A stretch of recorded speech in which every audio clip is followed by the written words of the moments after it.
thought about what it was like with no lights, no switch to flip? Well, all they really had to see with was the sun, the moon, a kerosene lamp or two, candles, and maybe a nice hot cup of coffee. But I know you just don't want to hear me talking, so join me as I go on a journey to endeavor to see what they saw when the lights first came on.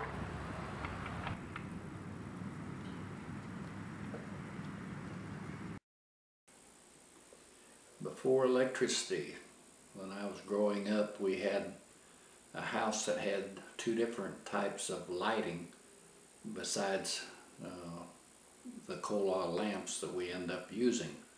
One of them was a battery system that was charged by windmill power or wind power, and they were lead acid batteries similar to a car battery that you have today, except they were enclosed in solid glass. And there was a rack of those batteries in the basement of the house. Apparently the system didn't work, so we didn't use it. We also had another system of lighting that uses copper tubings that run through the walls to lamps on the walls. Those copper tubing lights were apparently used or fed with acetylene or carbide.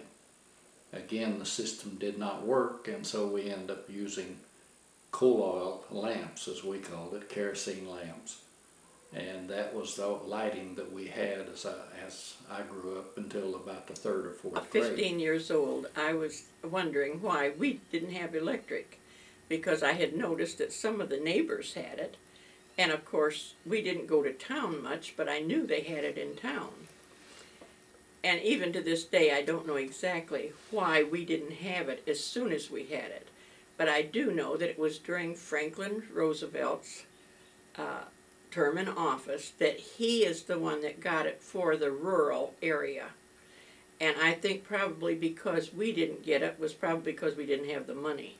Because I know my uncle down the road had it, and different ones did have it. Now before this, all we had was kerosene lamps.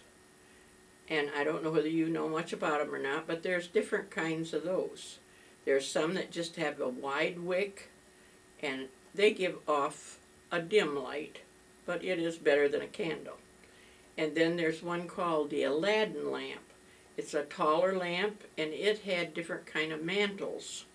You had to be very careful putting them on because they broke real easy, but they gave a lot better light. That's what we did our homework with, and when we read, or a lot of times we'd use that on the dinner table. It's one Aladdin lamps. You can still purchase those lamps today. A lot of people do for decorative lighting, and also to use in emergencies when electricity is out. When I was a kid, we didn't have electricity. We used kerosene lamps, lanterns, candles. We didn't have a lot of electric appliances. My mom had a gas stove in the kitchen that she cooked on. We had a fireplace or a wood stove. If you wanted to shell near corn, you had a corn sheller that I had to run as a child. Kid, as we called ourselves back then, and you would put an ear of dried corn in the sheller, and then you would crank it by hand, and it would shell the corn off the corn cob. If you wanted to separate milk into cream and skim milk, you would have a milk separator that you cranked by hand. You wanted to make butter out of the cream, you had a churn that you put the cream in, and you cranked it till it became butter. That was my job, and you had to put the churn between your legs and hold it as you cranked it, and the more as the butter began to form, the harder it became to crank it. And so my dad made a frame that I could sit on to hold the thing so I could crank it when I was about the first to second grade. So what happened when you first got, like when the lights, can you explain how it felt when you first got it? No, I can't. I really can't, because I think it's something that, like I said, unless you stayed a day or a night or two with just candlelight. Say your electricity went out for some reason, and you just had candles or flashlights to work with.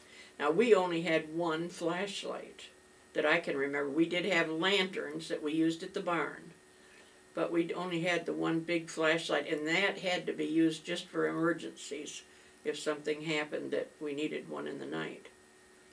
So it's very hard to imagine. I mean, I think the first day or two, I mean, we were told, don't turn that light on until it's dark, you know, don't, because we didn't know how much our electric would be.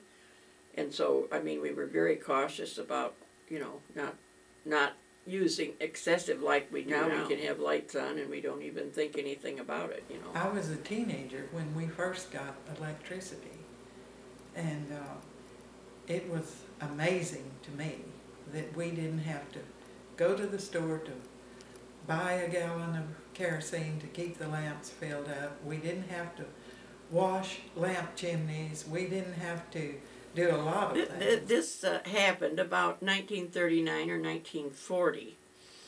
And as I think back, you know, even though we had electric in probably 4 rooms, we didn't have electric in the upstairs. So we still had to carry our lights or light our lights in our bedrooms upstairs.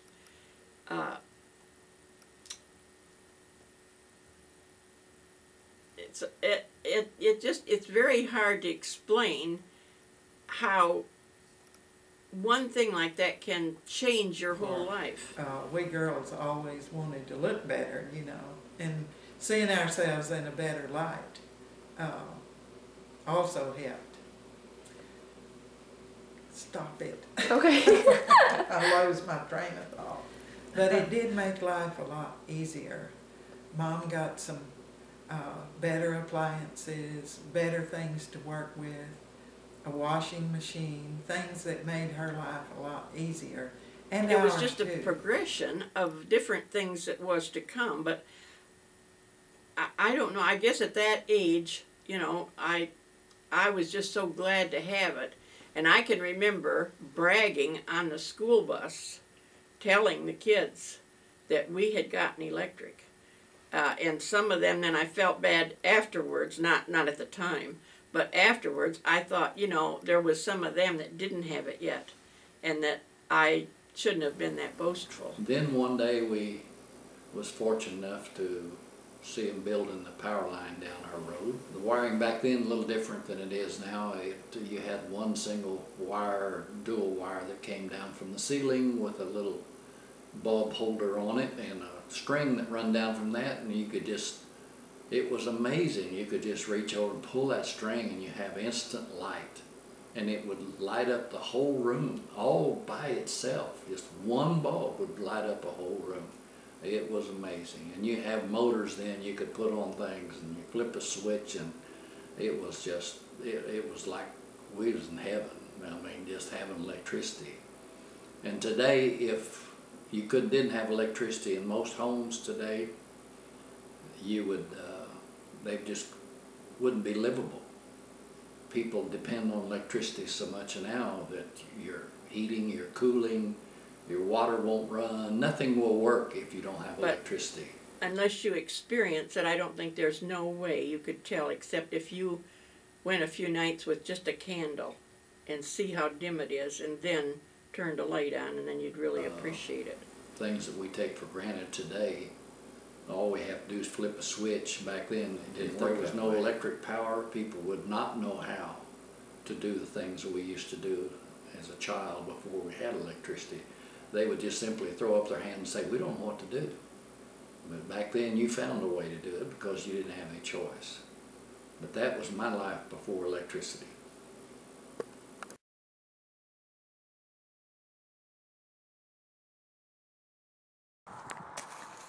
Ashton, be careful.